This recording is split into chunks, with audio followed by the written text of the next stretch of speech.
The scent of lemon-scented polish clung to the air as I wiped down the gleaming mahogany dining table, making sure there wasn't a single smudge left behind. The chandelier above me twinkled, reflecting the light like 1,000 mocking eyes, watching as I played my part. My hands ached from hours of scrubbing, but I knew better than to stop. "Make sure you do a good job this time," my mother's voice floated over my shoulder, crisp and indifferent, as if she were speaking to a hired maid rather than her own daughter. "Yes, Mother," I murmured, keeping my head down, the way they liked it. Across the room, my sister lounged on the pristine white couch, draped in a silk robe, her nails painted a glossy pink. She scrolled through her phone, completely indifferent to the fact that I was on my hands and knees, scrubbing the marble floor spotless. "Sweetheart, do you need anything?" my father cooed at her, setting down a tray of sliced fruits like she was royalty. She sighed, dramatically tossing her head back. "Maybe some fresh juice. Mango." I already knew what was coming. My mother turned to me with a pointed look. "Well?" I swallowed the bitterness rising in my throat and forced a smile. "I'll get it." I hurried to the kitchen, my steps light, careful not to make a sound. I had learned that lesson long ago: be silent, be invisible. Don't argue. Don't complain. Just do what they say. I opened the fridge, grabbed the mangoes, and started slicing them with practiced efficiency. "She's the star of this family," my mother often reminded me. "You should be grateful you have a role at all. The maid. The invisible one. The afterthought." I placed the juice on a silver tray and carried it back to the living room, setting it carefully beside my sister. She barely looked up, simply taking the glass and sipping without acknowledgement. "Ugh, it's too thick," she wrinkled her nose, placing it back on the table without a second glance. I bit the inside of my cheek so hard I nearly tasted blood. My parents had never hidden their favoritism. They beamed at her accomplishments, real or imagined, while I was simply expected to do what needed to be done. When she got a new car for her birthday, I got a second-hand dress, neatly folded on my bed with a note that said, "Wear this when you serve guests." "She's going to do great things," my father had said over dinner one evening, pride shining in his eyes. "She has the talent, the charisma. She's born to shine." "And what about me?" I had asked, just once, daring to meet his gaze. He looked at me as if I had spoken a foreign language. "You're good with responsibilities. That's important too." Responsibilities. That's what they called it. Cooking, cleaning, making sure my sister never lifted a finger. I had accepted it for so long. Had let myself believe that this was my place. That maybe, just maybe, this was the best I could hope for. But something was changing. I felt it simmering beneath the surface every time I picked up a broom, every time I pressed my sister's dresses, every time I heard them praise her while treating me like an afterthought. I could feel it in the way my heart clenched when my mother handed me my sister's old shoes, saying, "They still have life left in them. You don't need new ones." I could feel it in the way my fingers curled into fists when my father told me, "Not everyone is meant to be special." I had swallowed my pain. I had smiled through it. I had done everything they expected. But that didn't mean I hadn't been planning. So I said nothing as I picked up the broom once more, sweeping the pristine floors as if I hadn't already cleaned them twice. I said nothing as my sister laughed at some joke on her phone, tossing a throw pillow onto the ground without a care, knowing I'd pick it up. I bent down, fingers closing around the fabric. My reflection stared back at me from the polished floor, tired eyes, worn hands, a girl who had spent her entire life living in the shadows of a sister who didn't even know how to wash her own clothes. But not for much longer. I would let them believe they had one. I would keep playing my role a little longer. They could call me the maid. They could treat me like nothing. But one day, I would make sure they regretted it. For now, I smiled, placed the pillow back in its perfect spot, and picked up the broom once more. The house was silent, the kind of eerie stillness that only came after everyone else had gone to bed. The air smelled of lavender and wax polish, the result of my daily cleaning routine, ensuring that everything was pristine before I retreated to my small, windowless room. I sat on the edge of my bed, staring at the peeling wallpaper, my fingers gripping the threadbare blanket draped over my lap. My muscles ached from another day of scrubbing, cooking, and serving, but it wasn't the exhaustion that kept me awake tonight. It was the words. She'll never be anything. At least she's useful for house chores. The voices of my parents echoed in my head, their laughter ringing through the walls as they had spoken so freely about me, as if I were not just a few rooms away. As if I were deaf. Or perhaps they knew I could hear and simply didn't care.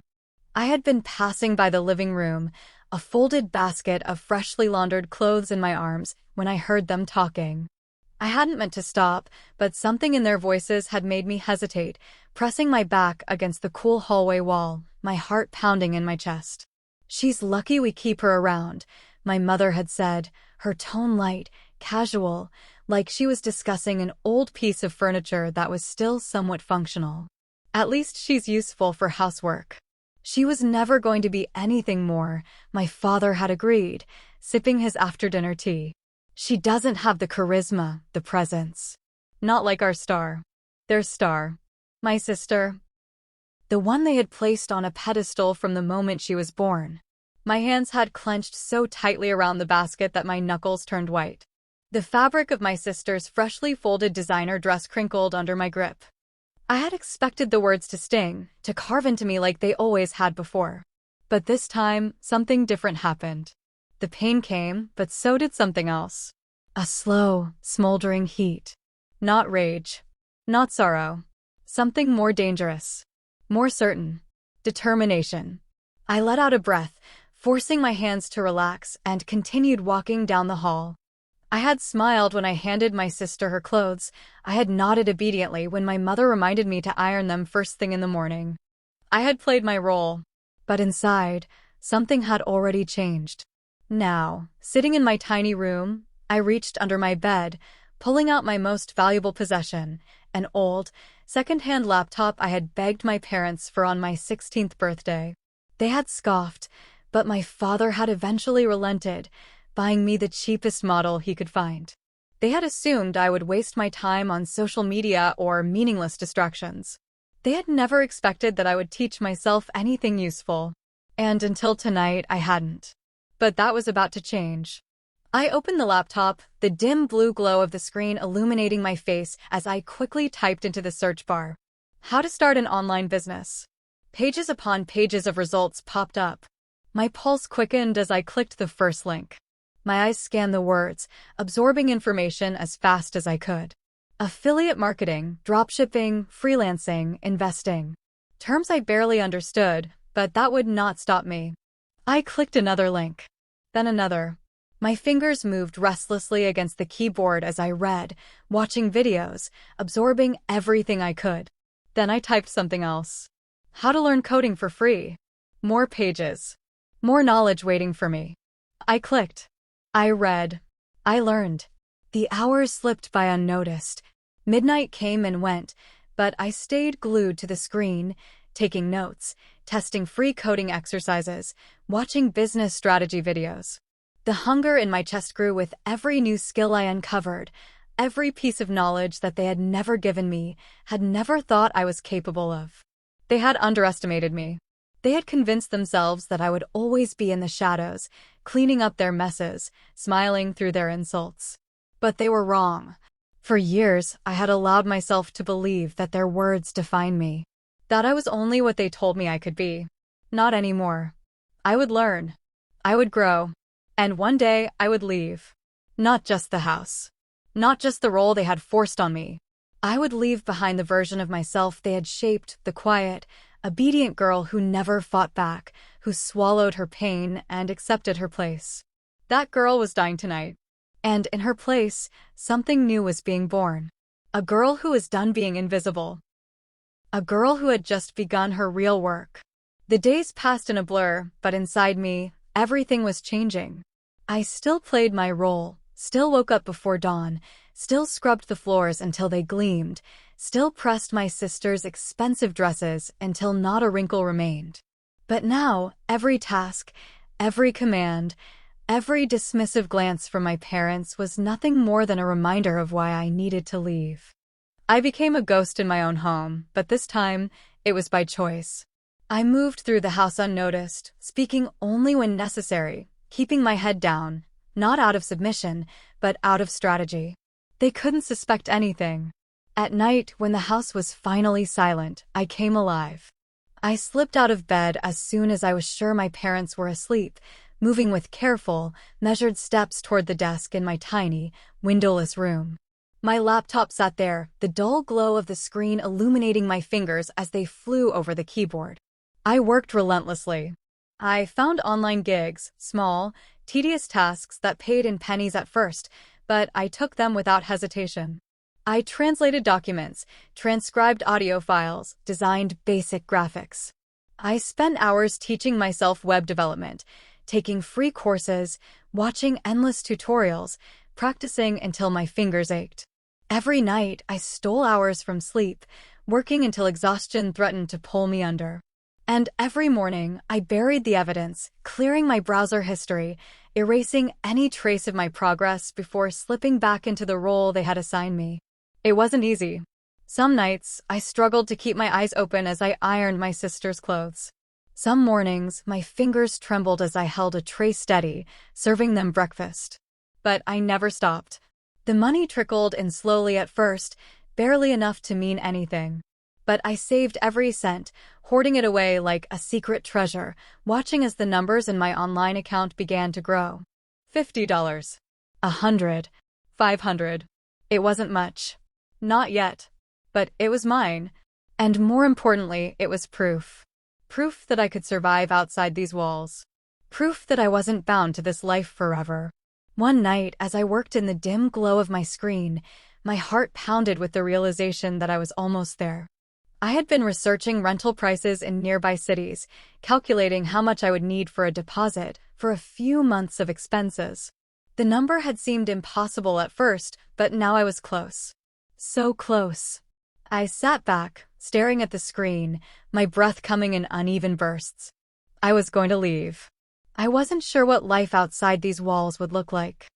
I had never truly been on my own before. But that uncertainty didn't scare me, not as much as the thought of staying. I wouldn't leave a note. I wouldn't tell them goodbye. They didn't deserve that. I wanted them to wake up one morning and realize I was gone. I wanted them to search the house, calling my name, only to find my room empty. I wanted them to realize that they had lost their obedient little servant, the daughter they had treated like a maid. And my final act before walking out of this house forever? I would leave it spotless. Just like they always wanted. The thought made me smile.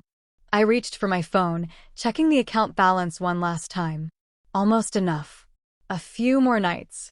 A few more gigs. And then, I would disappear. The night I left, the house was eerily quiet.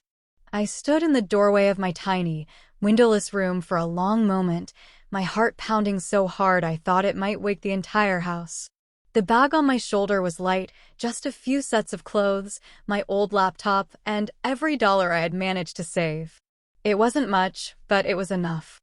I had spent the entire day cleaning, scrubbing the floors until they gleamed, washing every dish, dusting every shelf. By the time I was done, the house looked like a museum, untouched and pristine. Just the way they liked it. Just the way they expected me to keep it. And then, in the dead of night, I walked out. No note. No goodbye. No explanation. I didn't look back. The first few weeks were brutal. I rented the cheapest room I could find, nothing more than a cramped box with peeling walls and a flickering overhead light. The mattress was thin, the air smelled of mildew, and the only furniture was a rickety desk where I placed my laptop, my only real possession. It didn't matter. This was mine. For the first time in my life, I had a space that belonged to me. A place where no one called me useless, no one ordered me to fetch their food, no one reminded me that I was nothing. But freedom came with a price. The money I had saved drained faster than I expected. Rent, food, internet, it all added up. And my online gigs weren't bringing in enough to keep me afloat. There were nights I went to bed hungry, my stomach aching from nothing but water and a few scraps of food. There were mornings when I woke up to unpaid bills, my heart hammering with the realization that if I didn't make money now, I would be out on the street. I took whatever jobs I could find. I cleaned tables in a cafe during the day, my fingers raw from scrubbing. I took online gigs at night, barely sleeping, my body running on caffeine and desperation. I had left home to escape being treated like a maid, yet here I was, still cleaning, still working myself to the bone. But there was a difference now. This time, I wasn't doing it for them. I was doing it for me. Every spare moment I had, I was learning. Coding, investing, business strategies. I devoured information like a starving person, absorbing everything I could. I failed more times than I could count. A website I built for a client crashed, and they refused to pay me. A small investment I made went up in smoke overnight. A business idea I had fell apart before it even got off the ground. Each failure felt like a punch to the gut, but I refused to stop. I kept going, kept learning, kept pushing. Then, one day, everything changed. I had spent months working on a small startup idea, a simple website that connected freelancers with businesses. Nothing groundbreaking, nothing revolutionary, just something useful. I launched it with no expectations. And yet, within weeks, it started gaining traction. Businesses signed up. Freelancers joined. And then, out of nowhere, I got an email. A meeting request from an investor. I stared at the screen for what felt like hours, my hands shaking. I had never been in a business meeting before. I had never pitched anything to anyone. The idea of walking into a conference room, of speaking in front of people who had actual power, made my stomach twist in knots. But fear had never stopped me before. And it wasn't going to stop me now.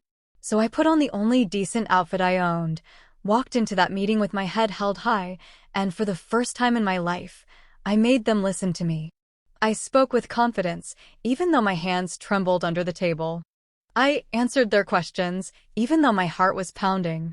I sold them my vision, even though I had spent my entire life being told I was worth nothing. And when they offered me a deal, I nearly cried. Not because of the money, though it was more than I had ever seen in my life, but because, for the first time, someone believed in me. Not as a servant. Not as a background character in someone else's story, but as someone with value. The deal was just the beginning. With the investment, my startup took off. I hired a small team, upgraded my website. I worked harder than ever, but this time, it didn't feel like suffering. This time, it felt like building.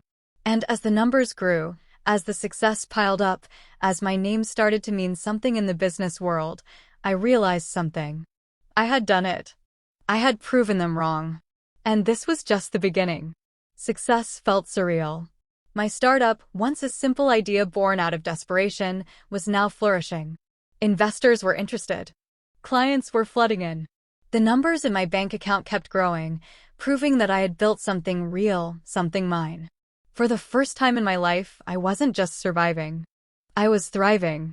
I moved out of the tiny, crumbling room that had been my first taste of independence and into a sleek, modern apartment with floor-to-ceiling windows that overlooked the city. I decorated it the way I wanted, with soft lighting, warm tones, and a desk in the corner where I spent hours refining my business. Every time I walked into my office, a space that belonged to me, I felt a quiet kind of victory. They had told me I would be nothing. That I was only useful for scrubbing floors and folding clothes. But I had built an empire while they weren't paying attention. And while my world was growing, theirs was beginning to fall apart. It started with whispers. A friend from my old neighborhood mentioned that my sister's lavish shopping sprees had slowed down. That the constant flood of new designer bags and luxury vacations she flaunted on social media had become less frequent. At first, I ignored it. Her money problems weren't my concern. But then I saw it for myself. One evening, after a long day of meetings, I sat on my couch with a cup of tea and, out of pure curiosity, opened my sister's social media profile. Her once perfectly curated Instagram feed had changed. The extravagant photos, the luxury hotels, the yacht parties, the brand collaborations were becoming scarce. The captions, once filled with confidence and arrogance, were now different. Just a little setback. Nothing I can't handle. Life is full of ups and downs. You just have to stay strong. For the first time, there was something behind her posts, something that almost looked like panic. I scrolled through the comments. Her followers were asking questions. Why aren't you traveling anymore? What happened to your brand deals? Is it true your business isn't doing well? I frowned. My sister had always been untouchable in my parents' eyes, the golden child who could do no wrong. They had poured their love, their money, their faith into her, never once believing she could fail. And yet, it seemed she was failing now. Curious, I did some digging. Her so-called business, a luxury fashion brand she had launched with my parents' money, was collapsing. Bad investments. Poor management. Unpaid vendors. The money that had once flowed so freely was now trickling to a stop. And I knew my parents. They would do everything to protect her. They had built their entire world around the idea that she was destined for greatness. They would throw every last dollar they had into fixing her mistakes, into keeping up the illusion that their star was still shining. But the cracks were already showing. And I knew, deep in my bones, that this was only the beginning. A part of me should have felt pity. But I didn't. Because I remembered. I remembered the nights I had scrubbed the floors while she lounged on the couch. I remembered the way she had laughed when our parents dismissed me. I remembered the way she had never, not once, looked at me like I was anything more than a shadow in the background of her perfect life. And now? Now, the star was beginning to dim. And I wasn't going to stop shining. The news broke in waves, each headline more devastating than the last. At first, it was just whispers, investors pulling out, lawsuits being filed, money disappearing faster than it could be replaced. My sister's once flawless reputation was starting to crack, and with it, the foundation of my parents' carefully curated world. Then, the scandal erupted in full force. Fraud claims shake elite fashion brand. Socialite businesswoman under investigation for financial misconduct. Parents of failed entrepreneur face debt crisis. I watched from my apartment, scrolling through article after article, taking in the damage with a quiet, unsettling sense of detachment. The accusations against my sister weren't just rumors anymore. They were real. And they weren't small. She had falsified profits, lied to investors, used company money for personal luxury expenses. And now the authorities were involved. The consequences came fast. First, her brand collapsed overnight. Every deal, every partnership severed in an instant. Influencers who once flaunted her products suddenly distanced themselves. Stores that once carried her brand quietly pulled her merchandise from their shelves. Then, the lawsuits began piling up, investors demanding their money back, former employees suing for unpaid wages. And with each new development, my parents fought harder to keep up appearances.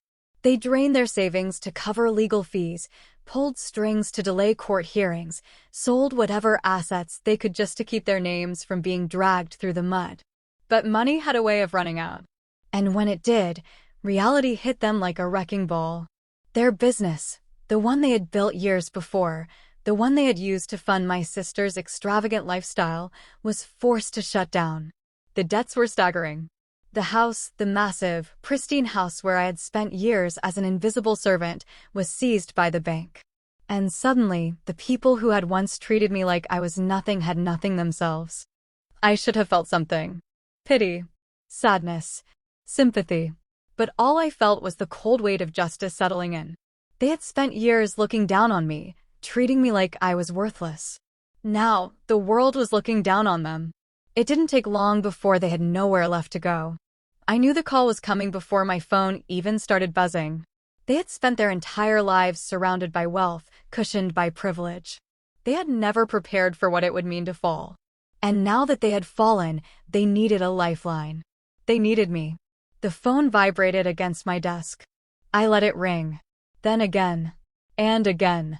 I turned the screen over and watched the call log fill up. Missed call. Mother. Missed call. Mother. Missed call. Father. Missed call. Mother. 15. 20. 30. By the time I went to bed that night, the count had reached 109. I never answered. Not that day. Not the next. I made them wait. The calls didn't stop. Day after day, my phone vibrated with the same desperate names flashing across the screen. Mother, father, mother, father. At first, I let them ring. I would sit in my sleek, modern office, the scent of freshly brewed coffee filling the air, and watch as their calls stacked up. My employees moved around me, discussing strategies, closing deals, handling million-dollar accounts, while my phone buzzed with the relentless cries of the people who once told me I was worth nothing. I let them sweat. I let them drown in the silence they had once forced upon me. But on the fifth day, when the calls reached 236, I finally picked up. I didn't speak. I just held the phone to my ear, waiting. On the other end, there was silence at first.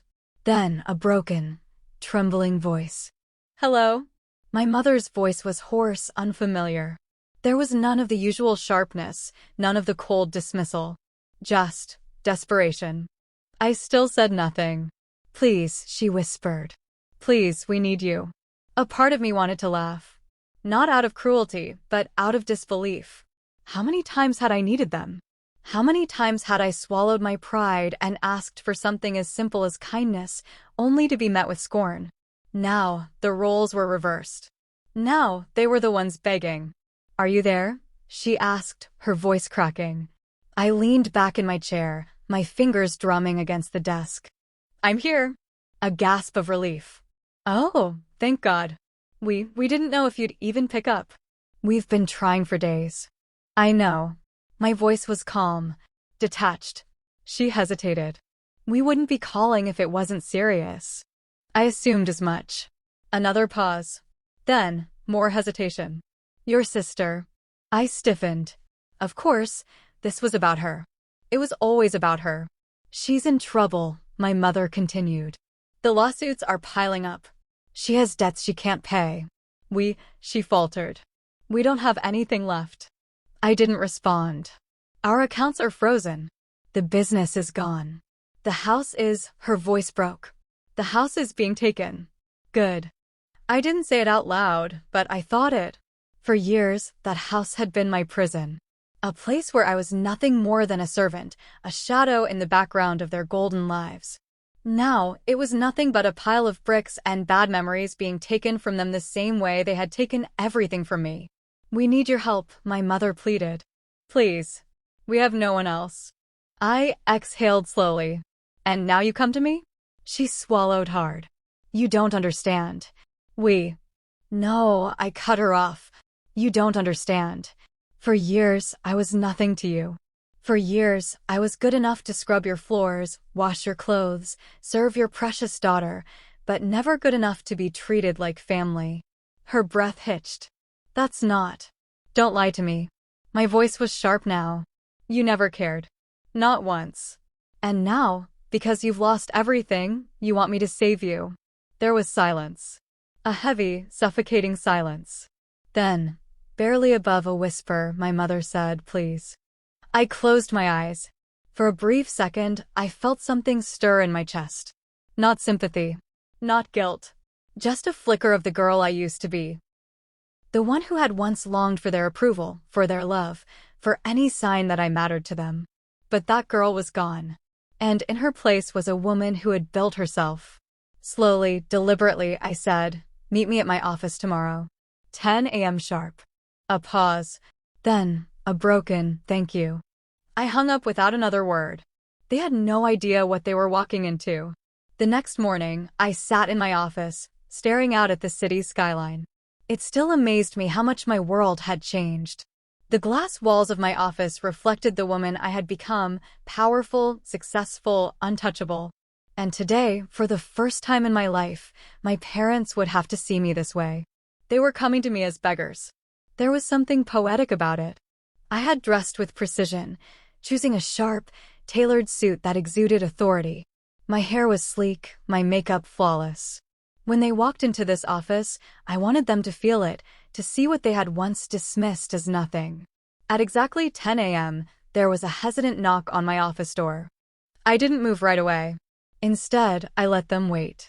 Let them stand on the other side of the door, the way I had once waited outside their lives, hoping to be acknowledged.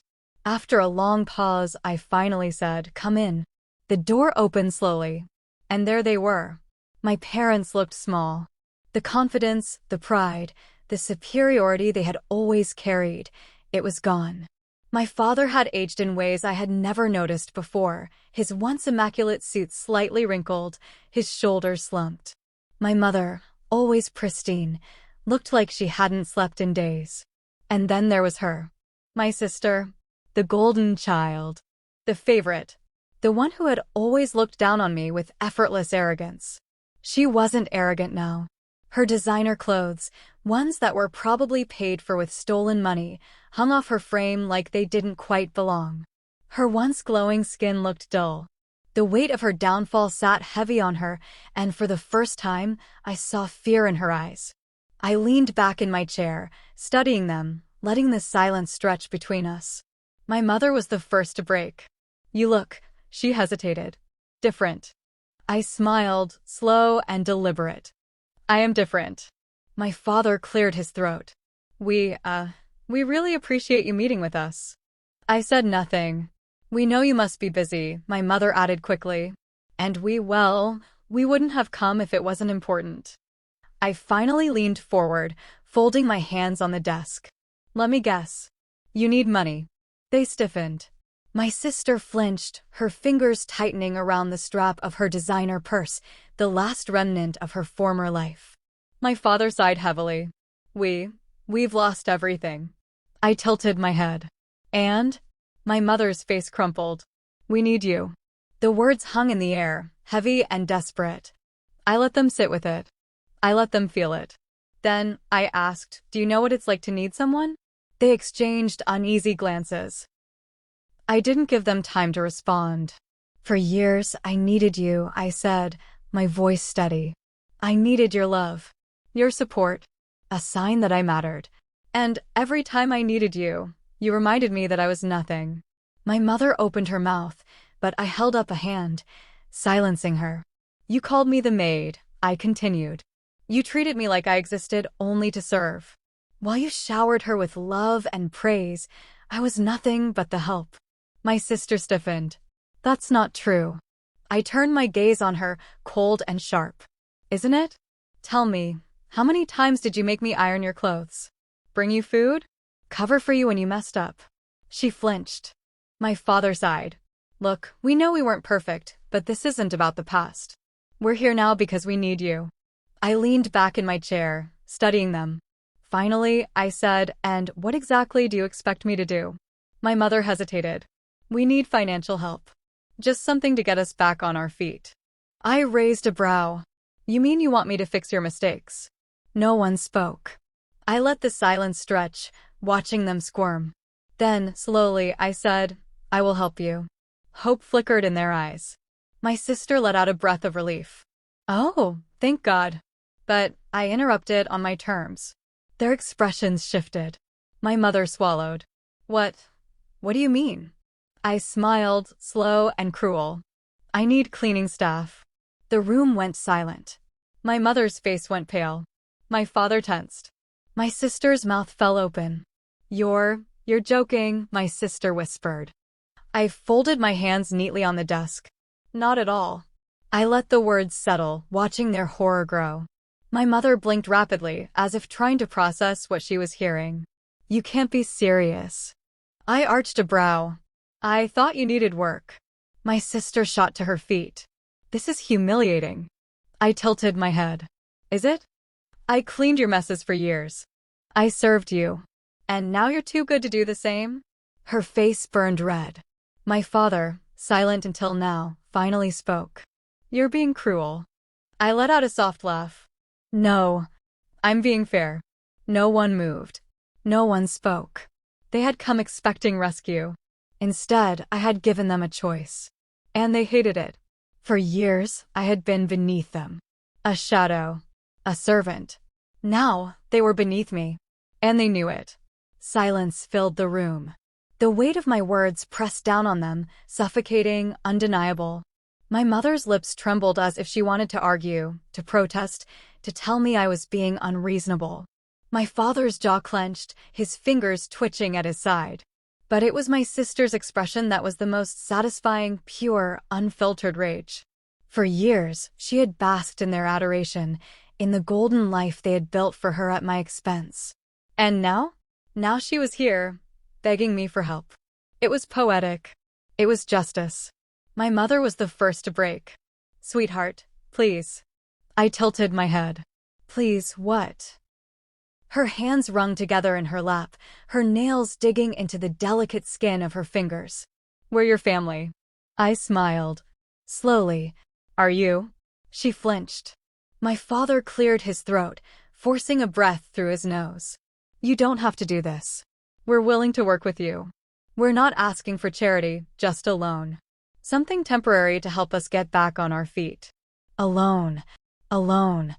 I almost laughed. Because what he really meant was, give us money.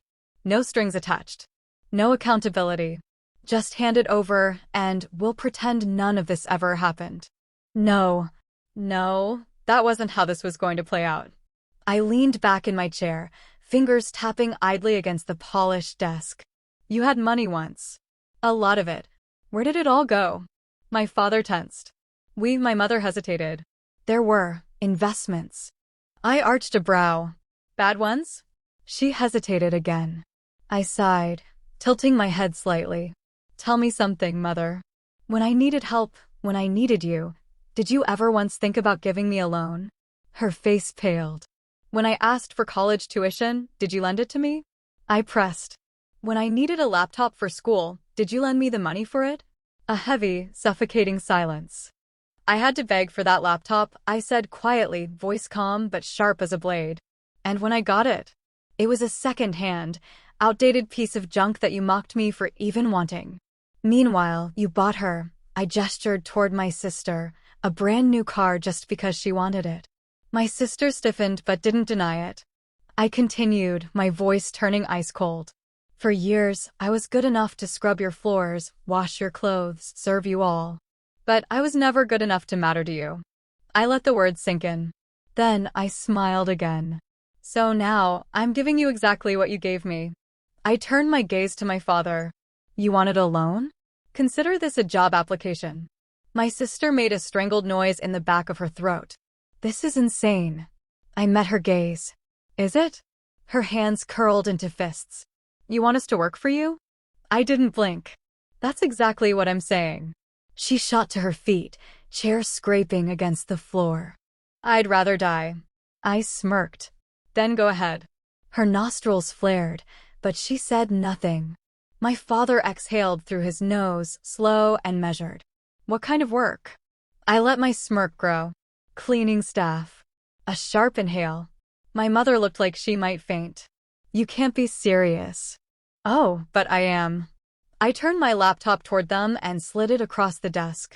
On the screen was an open job application, one for janitorial staff at my company. The pay was fair, the hours long. And the employer? Me. My father's face turned red. His hands curled into fists. "You expect me to scrub floors?" I leaned forward. "You expected me to." My mother's lip quivered. "We raised you." I scoffed. "You didn't raise me. You used me." Her hands trembled. "We made sacrifices for you." I arched a brow. "Sacrifices? What sacrifices?" "Because from where I stood, the only sacrifice you made was me." She looked away. My father's nostrils flared. "This is revenge." "No," I said simply. "This is accountability." My sister's chair scraped back as she stormed toward the door. "I'm not doing this." I shrugged. "Then don't." She turned back, eyes blazing. "We came here because we need help, not because we're desperate enough to be your servants." I held her gaze, unbothered. "Then figure it out on your own." She huffed, eyes darting between our parents, waiting for them to back her up. They didn't. They just sat there, silent. For the first time, my father looked truly defeated. His hands ran down his face, his shoulders slumped. His pride was warring with his reality, and reality was winning. Slowly, painfully, he swallowed and asked, "How soon would we start?" My sister's face twisted with horror. "Dad." He held up a hand. "We don't have a choice." My mother clutched her pearls, looking at me with the closest thing to genuine pain I'd ever seen on her face. I only smiled, because now they understood. Now, they felt what it was like to be powerless. Orientation is Monday morning at 6, I said smoothly. Don't be late. My father gave a stiff nod. My mother swallowed, her chin quivering, but said nothing. My sister? She stood there, stunned, as if unable to process what had just happened. I turned back to my computer. You can go now. No one moved at first. Then, slowly, they rose, one by one, stiff and silent, the weight of their choices hanging heavy over them. And for the first time in my life, I held the power. I had one. The morning air was crisp as I stepped out of my car, the familiar scent of fresh coffee drifting from the cafe across the street. My building loomed above me, modern, sleek, mine. The sky was still tinged with soft hues of dawn, but inside, my company was already alive with movement. Employees filed in, ready to start their day, murmuring greetings as they passed me. Today wasn't just another day. Today was the final act of justice. I stepped into the lobby, heels clicking against the polished floor, my reflection catching in the glass walls surrounding me. The very place where I had built my empire was about to serve as the stage for a reckoning. And they had no idea what awaited them. By the time I reached my office, my assistant was already waiting with my schedule. They arrived early, she noted, handing me a neatly organized tablet. Security escorted them to the staff briefing room as requested. I smirked. Good. Make sure they're given proper instructions. She hesitated. Are you sure about this? I met her gaze. Very. She nodded, though I could see the question in her eyes. Most people would have offered mercy, given their family an easier way out. But most people hadn't lived my life. Most people hadn't been told they were nothing while being forced to scrub the floors of a house they weren't even considered a part of. This wasn't cruelty. This was balance. This was making them feel what I had felt. I dismissed my assistant with a nod, then made my way toward the briefing room. Inside, the atmosphere was thick with tension. The moment I stepped through the door, all three of them turned toward me. My father sat stiffly, his jaw clenched so tightly I thought his teeth might shatter. My mother, once the epitome of effortless grace, looked drained, her hands folded so tightly in her lap they had turned pale. And my sister? She didn't even bother hiding her disdain. Her arms were crossed, her expression a mask of barely restrained fury. Glad to see you're all settled, I said smoothly, striding to the front of the room. My mother's lip trembled. This isn't right. I arched a brow. Isn't it? She swallowed. We're your family. I laughed softly, shaking my head. No, Mother. I was never family. I was staff. She flinched. I continued, my voice cool, controlled. And now? So are you. A thick silence settled over the room. A silence filled with unspoken truths, with years of mistreatment, with the weight of choices that could no longer be undone. Then, my father exhaled through his nose, his hands curling into fists. You've made your point. We get it. You're in control now. I tilted my head. I'm glad you understand. My sister's nails dug into her arms. This is humiliating. I met her gaze without flinching. No, it's justice. She shot up from her seat.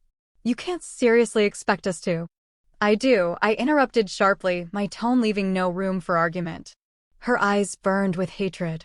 But there was something else there, too, fear. For the first time in her life, she had no power. For the first time, I was the one holding all the cards. And she hated it. I leaned against the desk at the front of the room, studying them. You have a choice, I said. You can walk away right now. Find your own way. Struggle like I once did. My father's jaw tightened. Or, I continued, you can stay. Silence. Then, my mother's voice came out, soft, hesitant. And if we stay? I smiled coldly. Then you do the work. I let the words hang in the air before I elaborated. You'll be given uniforms. You'll clock in and out like everyone else. You'll mop floors, scrub bathrooms, take orders. No special treatment. No exceptions. My sister let out a sharp laugh, shaking her head. You're enjoying this. I didn't deny it. Accept the job, I said simply. Or leave. I turned to the clock on the wall.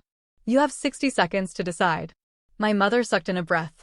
But 55. My father's hands tightened into fists, his gaze flickering between me and the exit. 50. My sister was seething, her chest rising and falling rapidly. You're heartless. 45. My mother's breath was shaky. We raised you. I met her eyes, my voice soft but sharp. You used me. Silence. 30. My father exhaled roughly. Then, finally, he spoke.